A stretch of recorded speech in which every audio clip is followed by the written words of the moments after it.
guys, welcome back to Shruti Leela. So in today's video we're going to see the end of Krishna. As we all know that Krishna is the 8th avatar of Lord Vishnu. We even know his popular tales, but many of us are not aware of his end or his death. So in today's video we're going to explore.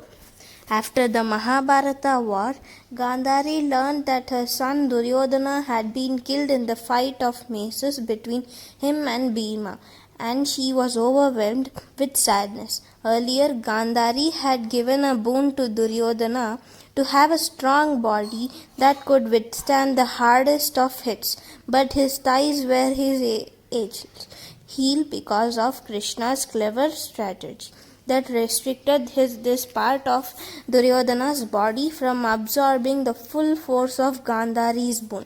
So when Gandhari found out that it was Krishna who had directed Bhima to hit Duryodhana on the thighs, she went to him and cursed him with all her power. "O Krishna, you could have stopped the war even before it began. Instead, you encouraged it, and all my children and grandchildren are now dead. Just like my clan is reaching its end, your clan too will wipe out right in front of you. May you suffer the way I have." Krishna, however, smiled gently. "Gandhari, you really do not need to curse my clan. When money, arrogance, and liquor are in excess in any community, that heralds the end of the tribe. The Yadavas do not require any external enemy. Their own vices will destroy them. The truth is, Gandhari, I made several attempts to dissuade the war, but your son wanted one with all his heart. You must not blame me. I told your husband to be a wise king and father, but he was unable to do what needed to be done. Your son was headstrong and is responsible for the destruction of his own family." Days later, Yudhishthira was crowned the king of the land, and Krishna returned to Dwaraka. Time passed. One day, the short-tempered sage Durvasa decided to visit Dwaraka. He stopped for the night in the outskirts of the city. Krishna's son Samba was married to Lakshmana, who was Duryodhana's daughter. When Samba heard that Durvasa was in the capital, he decided to play a prank on the sage. With a few of his drunken friends who were in the mood for fun, Samba disguised himself as a pregnant woman by placing a piece of wood on his stomach and wrapping a sari around himself. Along with a few others, Samba went to meet Durvasa. There his friends said to Durvasa, "Sir, you are aware of all the happenings in the three realms. You will tell our friend, this dear pregnant woman here, if she will have a girl or a boy."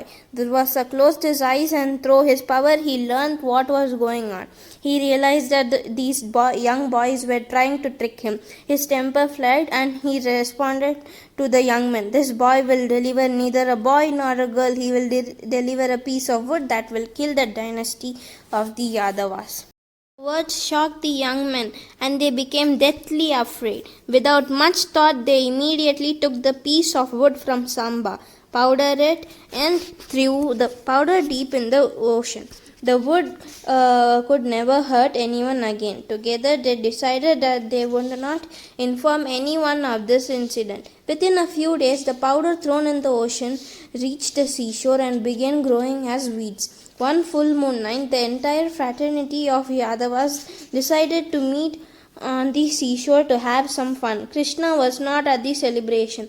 The Yadavas began drinking and making fun of each other. Soon it turned into a fight, and a few of the men searched for some form of weapon. They came across the weeds growing on the seashore, pulled on them, and began hitting each other with them. The weeds were unusual strength. They had the toughness of an iron bar. Quickly, people began getting seriously injured and fatally wounded. When Krishna was informed of the grave situation on the seashore, he rushed to the scene of the crime with his brother Balrama. But by then, it was too late. Everyone except Uddhava was dead. Krishna's children and grandchildren lay dead and bloody in front of him. Krishna realized that Gandhari's curse was reaching its fruition, and it and that his time on earth was reaching an end. He instructed Uddhava to protect the remaining Yadavas until Arjuna arrived. Balrama, who stood by his brother's side, said to him, I may have been your sibling in this lifetime, but I always been your companion. I am Adishesha, the Serpent King. Please allow me to leave this world before you do.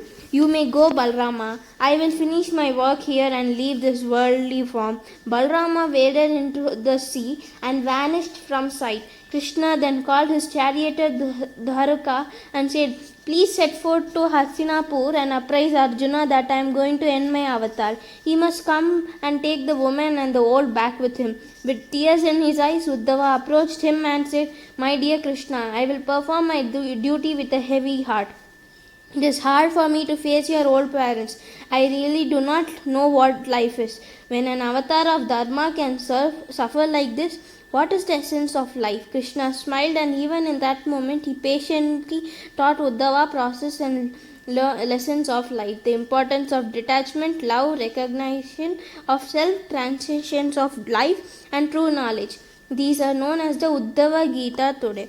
Then Krishna made his way to the forest nearby and lay down under a tree. When he became tired of walking, a hunter named Jara was busy fishing in the sea. He caught some fish and cut open one of them only to find a small piece of metal covered with wood. Sensing that he could turn this into a strong weapon, Jara decided to use it as the head of an arrow and sharpened it. Later he went to the same forest where Krishna was lying down. By then Krishna was in deep meditation. From a distance Jara saw Krishna's foot and mistook it for a bird. He shot an arrow and it pierced Krishna's foot. When Jara approached, he realized that it was not a bird but the foot of a human. He begged Krishna for forgiveness, and Krishna consoled him. This isn't your fault, dear one. It is my destiny. I am meant to die this way. Krishna recalled his previous birth as Rama, where he killed Vali by shooting him unethically from the back. Vali had said, "Oh Lord, how could you do that? It is not befitting your stature." Krishna in his avatar as Rama had replied, "You will shoot me from the front in my next life. Vali, I promise you." Another story also goes about Jara, the son of Ekalavya. He was an infant when the war of Mahabharata took place. Ekalavya wanted to join the side of the Kauravas since he had a grievance against Arjuna. That's when Krishna had visited Ekalavya and said to him, "You are a hunter, and your art is solely for the purpose of hunting for food and for the protection of your tribe. Do not join the war or take sides." Ekalavya, however, did not heed his words. That's when Krishna killed him with an arrow and quietly left so that nobody would find out what had happened. Later, Ekalavya's wife found her husband dead and cried, "I curse whoever has killed my dear husband. The murderer has fled quietly like a bird, and he will also die like one." At the time Ekalavya's son Jara was a baby, his mother raised him to hunt birds, telling him, "Your father was killed by someone who was as quiet as a bird. Always look for birds and hunt them down."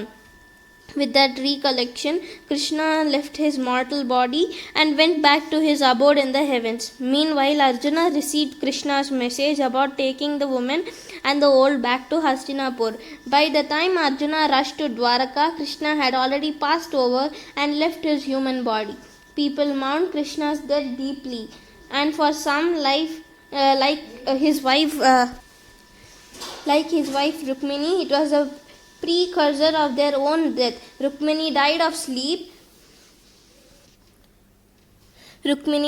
died of deep shock after hearing about her husband's unexpected demise. Vasudeva, Krishna's father, is believed to have passed over during meditation, while his mother Devaki also met a sudden and unexplained end. As instructed, Arjuna began relocating the remaining people. While on their journey, Arjuna and his traveling companions were attacked by the people of the Abhira tribe. Arjuna tried to use his bow Gandiva, but the bow had lost its power without Krishna's presence. No matter how hard he tried, he could not save all his companions and lost some of the women to the Abhira tribe, who stole them away. With great difficulty, Arjuna brought the remaining people to Hastinapur. Thus, Krishna's avatar ended in a tragic manner and signified the end of the Yadava dynasty. The place where Krishna died is known as Balka and lies on the western coast of Gujarat. So that's all, guys.